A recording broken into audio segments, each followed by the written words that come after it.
उसने बेवफाई की, लेकिन सच ये है कि मैं उस दिन नहीं टूटा। मैं उस दिन टूटा जब वो ऑनलाइन थी और मैं खुद को ये समझा रहा था कि वो मसरूफ़ होगी।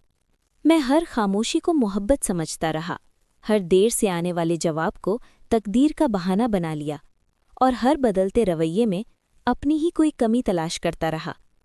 मुझे नहीं मालूम था कि कुछ लोग मोहब्बत ख़त्म नहीं करते, वो बस आहिस्ता आहिस्ता तुम्हें खुद से नफ़रत करना सिखा देते हैं।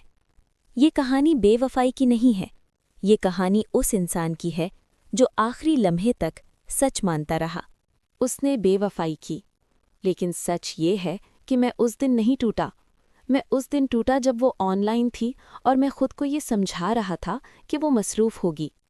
मैं उसकी खामोशी को मोहब्बत समझता रहा, उसके बदलते लहजे को वक्ती थकन मानता रहा और हर देर से आने वाले जवाब को हालात का कसूर करार देता रहा। मुझे कभी ये ख्याल ही नहीं आया कि शायद मसला हालात नहीं, एहसासात का ख़त्म हो जाना था। शुरू में सब कुछ खूबसूरत था। वो मुझसे हर बात शेयर करती थी, छोटी छोटी बातों पर हंसती थी और कहती थी कि मेरी मौजूदगी उसकी ज़िंदगी में सुकून लाती है। मैंने उसकी बातों को सिर्फ सुना नहीं था, मान भी लिया था।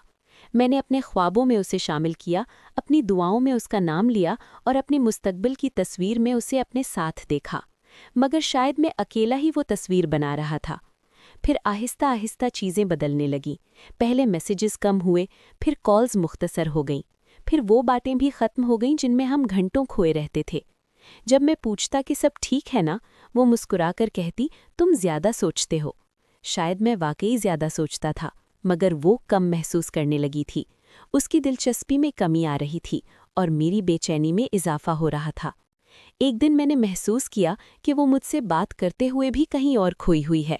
उसकी तवज्जो बटी हुई थी, उसके जवाब रस्मी थे और उसकी आवाज़ में वो गर्मी बाकी न रही थी। मैंने खुद को तसल्ली दी कि हर रिश्ता ऐसे मरहले से गुजरता है, मगर दिल जानता था कि कुछ बदल चुका है।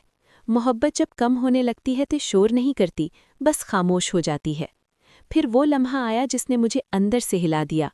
मैंने उसे ऑनलाइन देखा, बार बार मैंने मैसेज किया, मगर जवाब ना आया। घंटों बाद एक छोटा सा जवाब मिला, जैसे मुझ पर कोई एहसान किया गया हो। इसी दौरान मैंने उसकी एक तस्वीर देखी, किसी और के साथ। उस मुस्कुराहट में वो चमक थी जो कभी मेरे लिए हुआ करती थी। उस लम्हे मुझे समझ आ गया कि मसला मसरूफियत नहीं था, तरजीह का था। मैंने उससे सवाल किया, मगर उसने वजाहत नहीं दी। उसने बस इतना कहा, हम शायद एक दूसरे के लिए नहीं बने थे।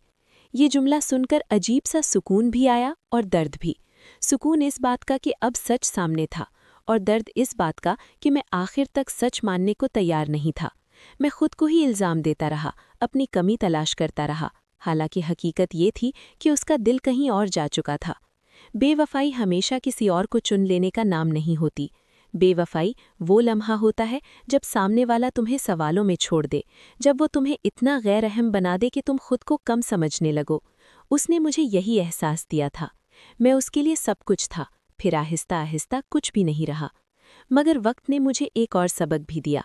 मैंने सीखा कि जो इंसान तुम्हें बार बार अपनी कीमत साबित करने पर मजबूर करे, वो तुम्हारी ज़िंदगी में रखने के काबिल नहीं होता। मैंने खुद को संभाला, अपने अंदर झांका और समझा कि मैंने मोहब्बत सच्चाई से की थी। अगर उसने इसे संजीदगी से नहीं लिया तो ये मेरी कमी नहीं थी। आज मैं उससे नफ़रत नहीं करता। नफ़रत के लिए भी अहमियत चाहिए होती है। मैं बस इतना जानता हूँ कि उसकी बेवफाई ने मुझे कमज़ोर नहीं किया, बल्कि जगा दिया। मैं हारा नहीं था, मैं बस जाग गया था, और जो जाग जाए वो दोबारा वही गलती नहीं दोहराता। उसने बेवफाई की, मगर मैंने खुद को पा लिया। आज मैं उससे नफ़रत नहीं करता, क्योंकि नफ़रत के लिए भी किसी की अहमियत होनी चाहिए। मैं बस ये जानता हूँ कि बेवफाई सिर्फ किसी और को चुन लेना नहीं होती। बेवफाई वो लम्हा होता है जब सामने वाला तुम्हें सवालों में और खुद को इल्ज़ाम देने में छोड़ दे। उसने बेवफाई की और मैंने खामोशी इख्तियार की, क्योंकि मैंने सीख लिया कि जो इंसान तुम्हें बार बार अपनी कीमत समझाने पर मजबूर कर दे, वो तुम्हारी ज़िंदगी में रखने के काबिल नहीं होता। मैं हारा नहीं था, मैं बस जाग गया था, और जो जाग जाता है वो दोबारा कभी गलत ख्वाब नहीं देखता।